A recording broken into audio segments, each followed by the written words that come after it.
नया दिन, नई शुरुआत, नई शख्सियत के साथ आज हमारे साथ जो प्रोग्राम द गेस्ट चेयर में जो हमारे साथ शख्सियत हैं वो पिछले 30 से 35 साल तक आर्थो सर्जन हैं। मेरे सबसे पहले बड़े भैया हैं, कैप्शन आपने पढ़ लिया होगा, डॉक्टर लवी पादा। आज की जो वार्तालाप होगी डॉक्टर भैया के साथ, उस वार्तालाप में आप पेन कॉपी रख लीजिएगा।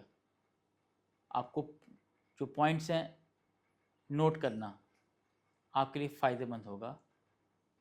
आप लोगों ने अभी तक द गेस्ट चेयर को सब्सक्राइब नहीं किया है, अपनी फैमिली का हिस्सा नहीं बनाया है, तो आप बहुत जल्दी बनाइएगा। डॉक्टर साहब, एक चीज़ बताइए, जोड़ों का दर्द हमारे लिए कितना हानिकारक है?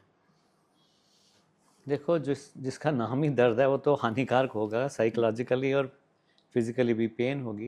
व्यायाम कितना इम्पोर्टेंट है? दर्द जब हमें होती है हम लोग एक्वापंचर, एक्वाप्रेशर या फिर हम ऑइंटमेंट भी लगा लेते हैं। व्यायाम तो बड़ा ज़रूरी है। व्यायाम की इम्पोर्टेंस तो इतनी ज़्यादा है कि वो ट्रीटमेंट से भी ज़्यादा इम्पोर्टेंट है।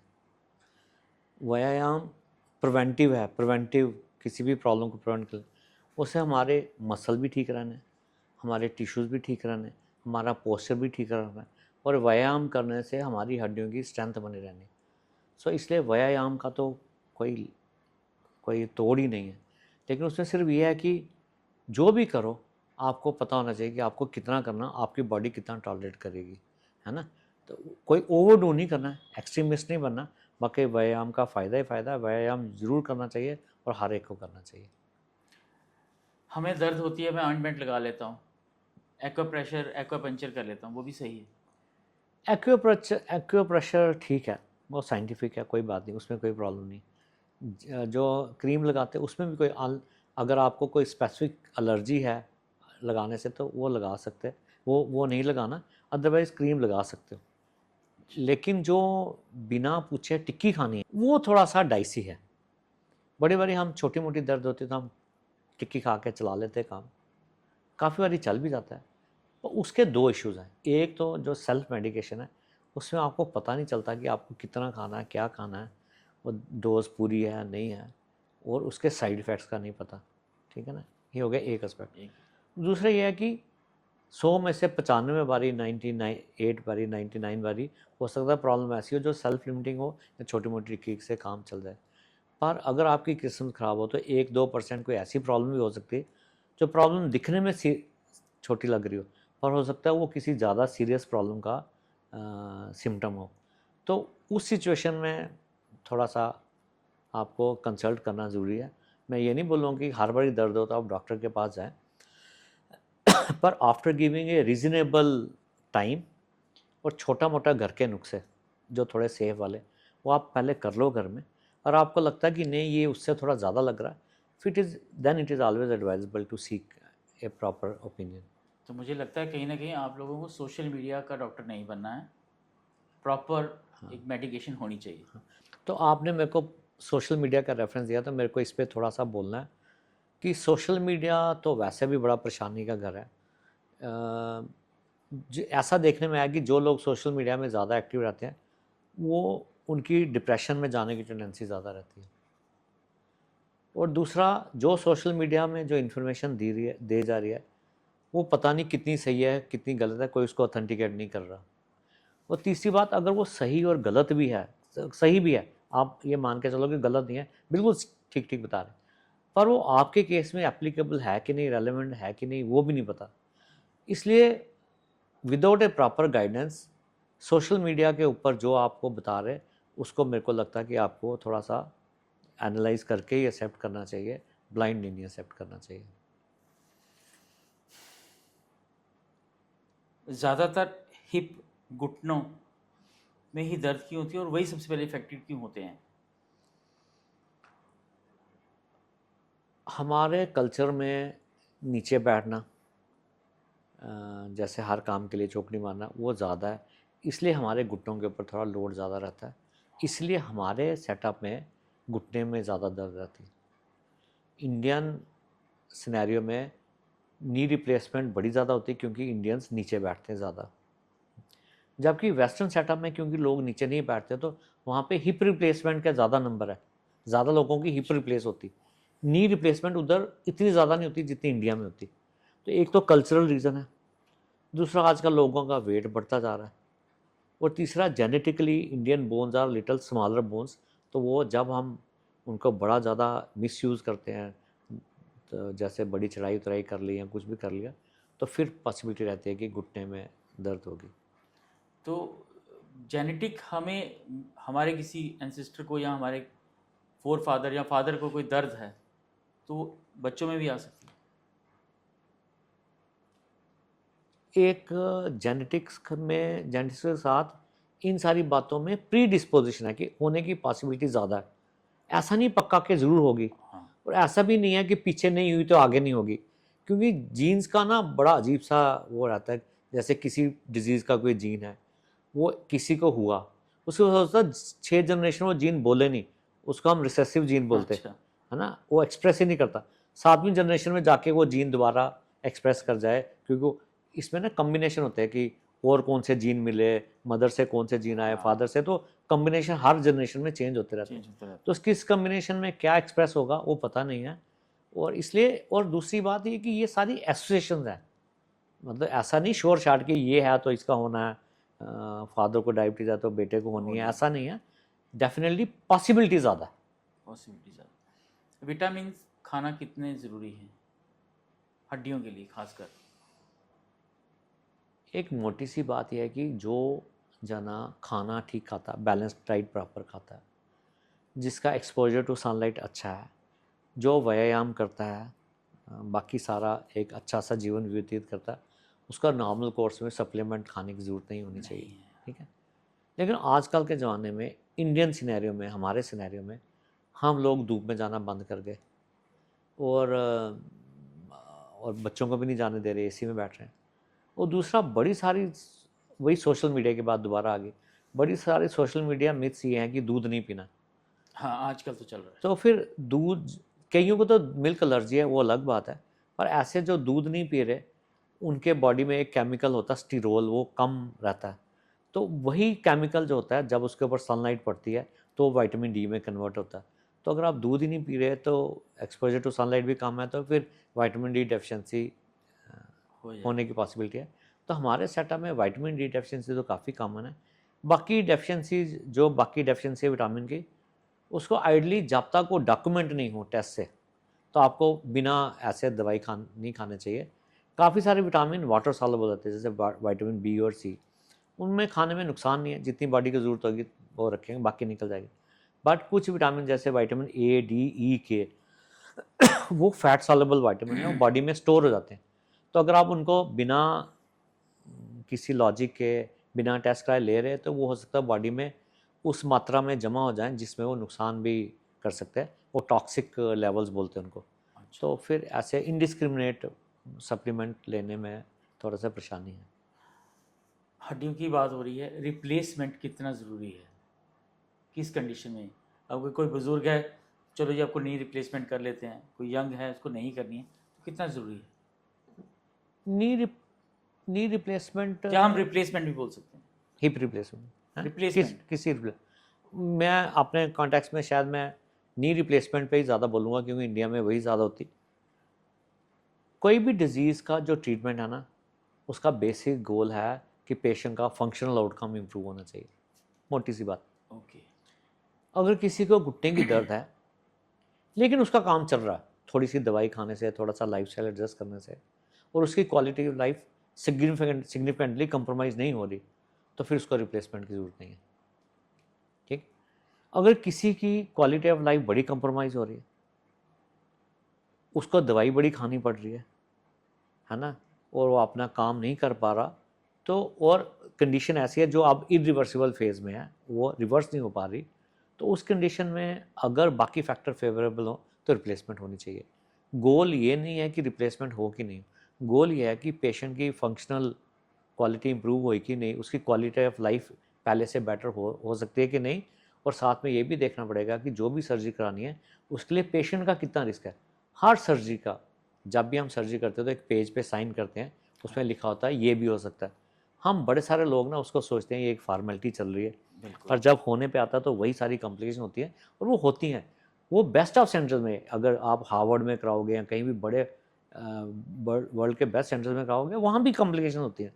तो आपको वो थोड़ा असेस करना पड़ता है कि कॉम्प्लिकेशन होने की पॉसिबिलिटी कितनी है, और आप उतनी कॉम्प्लिकेशन एक्सेप्ट करने के तैयार हैं हैं कि नहीं है। आजकल बच्चों में जिम जाते हैं, बोन डिसलोकेट हो जाती है, कितना हार्मफुल है उनके फ्यूचर को लेके? ऐसे जिम जाने पे नहीं बोन डिसलोकेट होनी चाहिए, अगर आप वहाँ जिम प्रॉपर कर रहे हो, अगर आप विद इन लिमिट्स कर रहे हो, गाइडेंस कर रहे हो। गाइडेंस से कर रहे हो। अगर आप इनडिस्क्रिमिनेट कुछ भी करोगे तो नुकसान होगा, जिम छोड़ के खाना भी खाओगे इनडिस्क्रिमिनेट तो नुकसान होगा। आपको एक बात हमेशा मन में बिठा के रखनी है, वो है activities with in pain free limit. जितना आप कंफर्टेबली कर सको उतना करो। पीयर प्रेशर में आके साथ वाला इतना कर रहा तो मैं भी इतना करूँगा, हाँ। उतना नहीं करना। जब भी आप ज़्यादा करोगे तो नुकसान होने की पॉसिबिलिटी है। सप्लीमेंट खाना, वे प्रोटीन खाना हड्डियों के लिए कितना नुकसानदायक है? इसमें ना दो एस्पेक्ट हैं। जो हमारी नॉर्मल वेजिटेरियन डाइट है उसमें प्रोटीन पूरा करना एक चैलेंज है। वो प्रोटीन पूरी नहीं होता। नॉर्मली आप ये मान के चलो कि 1 से 1.25 ग्राम पर केजी बॉडी वेट प्रोटीन आपको चाहिए। 1 ग्राम तो चाहिए चाहिए सभी को। जो बच्चा है जिसकी मसल बिल्डिंग जोन में जो है, तो 1.25 से इवन 1.5 मिलीग्राम तक, 1.5 ग्राम तक भी खाना है। तो अगर कोई बच्चा वेजिटेरियन है तो फिर उस केस में सप्लीमेंट खा सकते हैं, लेकिन सप्लीमेंट्स के हर चीज़ का साइड इफ़ेक्ट होता है ना। तो सप्लीमेंट्स का ये साइड इफ़ेक्ट होता है कि अगर आप सप्लीमेंट ज़्यादा खा रहे हो तो कई बार वो किडनी में प्रेसिपिटेट करके किडनी को डैमेज कर सकते हैं। सो आप थोड़ा सा सप्लीमेंट खा सकते हो, पर ज़्यादा आप नेचुरल सिस्टम से अगर आप प्रोटीन पूरी करोगे तो ज़्यादा बेटर तरीका है। ठीक है। तो लेकिन प्रोटीन पूरी करनी, अगर आप नॉन वेज खाते हो तो फिर मेरे को लगता है कि शायद इतनी समस्या प्रोटीन नहीं आएगी। प्रोटीन बेसिकली आपको प्रोटीन पूरी करनी है वो अपने हिसाब से, लेकिन उसको एक्सेस में नहीं लेना, क्योंकि कई सारे बच्चों की किडनीज फेल होते हैं देखे गए प्रोटीन से। काफ़ी चीज़ें हमें क्लियर हो रही हैं। अब आते हैं मिथ्स और ट्रुथ में। हड्डियों का कैंसर आजकल बढ़ रहा है, कारण? हड्डियों का कैंसर दो किस्म से हो सकता है। एक तो कैंसर कहीं और, जैसे लंग्स का कैंसर है, यूट्रस का कैंसर है, वो जब स्प्रेड करता है तो हड्डियाँ एक फ़िल्टर है बॉडी में जहाँ पे जाके कैंसर स्प्रेड करके बच जाता है। उसको हम सेकेंडरीज बोलते हैं या मेटास्टेटिक डिजीज़ बोलते हैं। वो जैसे जैसे कैंसर का इंसिडेंस ओवरऑल बढ़ रहा है, उसके रीज़न है जैसे एज ज़्यादा हो रही है, म्यूटेशन बोलेंगे कि जैसे पोल्यूशन है, खाना साफ़ नहीं है, उन बातों के कारण वो बढ़ रहा है। तो दूसरा जो हड्डियों का अपना प्राइमरी कैंसर होता है, उसका इंसिडेंस भी बढ़ रहा है, पर ज़्यादा सेकेंडरी कैंसर जो हैं वही बढ़ रहे हैं। आजकल के ज़माने में डिटेक्शन बेटर होगी, पिकअप बेटर कर सकते हैं, तो इस हिसाब से उसकी इंसिडेंस बेटर हो गया, पर उसका इंसिडेंस ओवरऑल उतना ही बढ़ा है जितना बाकी सारे कैंसर्स का बढ़ा है। उतना ही। कोई हड्डियों के कैंसर कोई आउट ऑफ प्रोपोर्शन नहीं बढ़ा। जैसे अभी आपने बात की थी कि पुलिस में जब भी लड़के आजकल वो रनिंग करते हैं, तो हमें घास पे रनिंग करना ज़्यादा अच्छा है कि सड़क पे या हार्ड सरफेस पे, जो नुकसान करता है हमें फ्यूचर में जाके? देखो, एक फिज़िक्स का रूल है कि अगर हम हार्ड सरफेस पे दौड़ेंगे तो जो फोर्सेस हैं वो एक सडनली बॉडी के ऊपर आएंगे। जी। अगर हम सॉफ्ट सरफेस पे भागेंगे तो फोर्सेस को थोड़ा सा टाइम, मिली सेकेंड्स का टाइम मिलता है बॉडी के ऊपर एक्ट करने के लिए, जैसे जॉइंट्स के ऊपर, तो उसका प्रेशर कम आता है जॉइंट्स पे। तो इसलिए सॉफ्ट सरफेस पे रनिंग तो ठीक ही होती है। लेकिन वो ये बात उस ज़माने में ज़्यादा रेलेवेंट थी जब फुटवियर थोड़े से एवरेज से होते थे। आजकल क्योंकि फुटवियर सारे अच्छे क्वालिटी के, लोगों ने अच्छे अच्छे फुटवियर डालने शुरू किए जिनमें पैडिंग काफ़ी अच्छी है, तो जो फुटवियर काफ़ी पैडेड है उसमें शायद ये बात मैटर नहीं करती नहीं करता। कि आप हार्ड सरफेस पे दौड़ रहे हो कि सॉफ्ट सरफेस।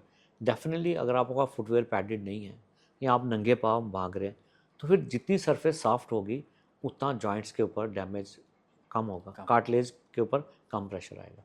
बोन फ्रैक्चर के बाद जम्मू में, जैसे हम जम्मू कश्मीर से हम बिलोंग करते हैं, जम्मू में खासकर खरोड़ों का सूप पीने की सलाह दी जाती है, क्या सही है? नहीं, ये पुराने ज़माने में करते थे, उनको लगता था कि प्रोटीन कम है, पर ऐसा कुछ नहीं है। अगर ऐसा हो तो फिर जो लोग खरोड़े नहीं खाते उनकी तो हड्डियाँ कभी जुड़े ही ना, तो उसमें कोई फ़र्क नहीं है। ठीक है। बोन फ्रैक्चर के बाद हमें ठंडे पानी से नहीं नहाना चाहिए। नहीं, ऐसा कुछ नहीं है। इनफैक्ट आजकल जब भी फ्रैक्चर होता है तो हम सबसे पहले आइस ही लगवाते हैं, तो ऐसा कुछ नहीं है ठंडे पानी से नहीं तो ये नहाना मिथ है। ही है।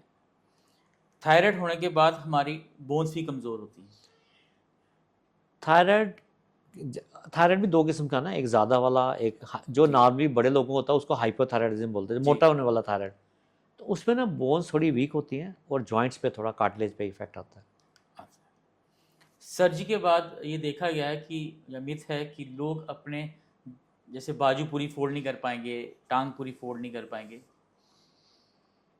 ये केस टू केस बेसिस पे है। अगर कोई फ्रैक्चर ऐसा है जिसमें जॉइंट का डैमेज हुआ हुआ, तो फिर डेफिनेटली कुछ कंप्रोमाइज़ रहेगा। पर अगर जॉइंट ठीक है और सर्जरी थोड़ी ठीक हो गई है, तो फिर उसका आउटकम डिपेंड करता है कि आप खुद या फिजियोथेरेपिस्ट के साथ मिलकर कैसी एक्सरसाइज कर पा रहे हो। तो 100% कर सकते हैं कुछ हद तक। हाँ, करना चाहिए। अगर जॉइंट इन्वॉल्व नहीं है, अगर टिश्यू का डैमेज ज़्यादा नहीं है, तो फिर 100% रेंज आनी चाहिए वापस। आनी चाहिए। बढ़ती उम्र के साथ क्या औरतों की हड्डियां ज़्यादा कमज़ोर होती हैं मर्दों के मुकाबले? ऐसा क्यों हो पाए? फीमेल्स में ना एक हार्मोन होता है जिसको ईस्ट्रोजन बोलते हैं। वो 40-45 ईयर्स तक चलता है, उसके बाद मीनोपाज जैसे आ जाता है तो वो हार्मोन कम हो जाता है। ईस्ट्रोजन से बोन की स्ट्रेंथ बनती। ईस्ट्रोजन का बड़ा प्रोटेक्टिव इफेक्ट है। ईस्ट्रोजन से बोन्स की स्ट्रेंथ बनी रहती है। ईस्ट्रोजन से लेडीज़ को स्ट्रोक वगैरह होने के चांसेस भी कम रहते हैं। ईस्ट्रोजन काफ़ी प्रोटेक्टिव, हार्ट अटैक वगैरह में काफ़ी सारी प्रोटेक्शन रहती है उससे। जब वो 40-45 ईयर्स के बाद ईस्ट्रोजन फॉल करता तो फिर लेडीज़ की हड्डियाँ कमज़ोर होना शुरू हो जाती है। उसको हम बोलते हैं पोस्ट मेनोपॉज़ल ऑस्टियोपोरोसिस। मेल्स में भी ऑस्टियोपोरोसिस होता है, पर वो एज के साथ होता है, उसको सेनाइल ऑस्टियोपोरोसिस बोलते हैं। पर जो मेल हार्मोन है टेस्टोस्टेरोन, उससे बोन की स्ट्रेंथ थोड़ी सी बेटर रहती है, वो बोन को प्रोटेक्ट करता है। प्रोटेक्ट करते। सर्जरी के बाद फिजियोथेरेपी कोई ज़रूरी नहीं है। सर्जरी के बाद एक्सरसाइज करनी है। अगर आप खुद कर सके तो बहुत बढ़िया, नहीं कर पाओगे तो आपको असिस्टेंस चाहिए। यंगर चिल्ड्रन में नी रिप्लेसमेंट सर्जरी नहीं करवानी चाहिए, सिर्फ बुज़ुर्गों को ही करवानी चाहिए। ऐसा एज, सिर्फ एज कोई क्राइटेरिया नहीं है, वो तो सिचुएशन के हिसाब से है कि प्रॉब्लम क्या है। यंगर चिल्ड्रन में अगर रिप्लेसमेंट हो रही हो तो वो मोस्ट लाइकली वो जॉइंट ना किसी और प्रॉब्लम से डैमेज हुआ होगा, कोई पुराना इंजरी हुई होगी जिससे जॉइंट डैमेज हो गया, तो उसमें कई बार करानी पड़ती है। ये सारी बात उस पर आ जाती है कि क्वालिटी ऑफ लाइफ कितनी कंप्रोमाइज़ हो रही है। लेकिन यंग जनरेशन में जब भी हम जॉइंट रिप्लेसमेंट कराएं, जॉइंट रिप्लेसमेंट की अपनी फाइनाइट लाइफ है। हम 12-15-18 साल मान के चले, ऐसा नहीं है कि एक जॉइंट डाला तो रेस्ट ऑफ लाइफ चलेगा, है ना। भगवान का जॉइंट चलता है, इंसान का नहीं चलता। तो वो जब भी हम यंगर एज में जॉइंट रिप्लेसमेंट करते हैं तो हम ये मेंटली तैयार रहते हैं कि कुछ टाइम के बाद शायद इसको दोबारा जॉइंट डालना पड़ेगा। उसको हम रिवीजन सर्जरी बोलते हैं। घुटनों की ग्रीस खत्म हो गई है, कारण क्या होती है? घुटनों की ग्रीस एक समझाने का तरीका है, लोगों को समझाने के लिए कि आपके जॉइंट घिस रहे हैं। बेसिकली ग्रीस कुछ नहीं होती है। घुटने के अंदर जैसे हड्डी के ऊपर एक सॉफ्ट सी लेयर होती है, उसको हम कार्टिलेज बोलते हैं। तो जैसे जैसे कार्टिलेज घिसती है तो जॉइंट ख़राब होता है। आप हर जने को आप कार्टिलेज समझा नहीं सकते, तो ग्रीस बोली तो जाती है, उसको एक समझाने का तरीका एक एक सिंपल भाषा में। हाँ, ऐसे बन गया है। लेकिन ऐसे ग्रीस कुछ नहीं होती, ऐसे कोई स्पेसिफिक ग्रीस वाला कोई सिस्टम नहीं है उसमें। कोई बाजू फोल्ड करता है, टांग फोल्ड करता है, टक टक की आवाज़ आती है, वो उसको हम, ये जो आवाज़ आते हैं इसको हम स्नैपिंग जॉइंट बोलते हैं, है ना। अगर इसमें पेन नहीं है, अगर सिर्फ टक टक ही हो रहा है और दर्द नहीं हो रही, सिर्फ बाजू टांग छोड़ के गर्दन बड़ी जगह हो सकती है ऐसे, इसको हम स्नैपिंग जॉइंट बोलते हैं। और किताब लिखती है कि if not associated with pain, snapping joint is a normal variation. ये ऐसी होती है। और ये आवाज़ जॉइंट के अंदर से नहीं आ रही, जॉइंट के साइड में जो लिगामेंट्स हैं, मसल्स हैं, उनमें से आ रही होती है। तो ये कोई ख़राब वाली कुछ नहीं, खराब इसमें डरने की कोई ज़रूरत नहीं है।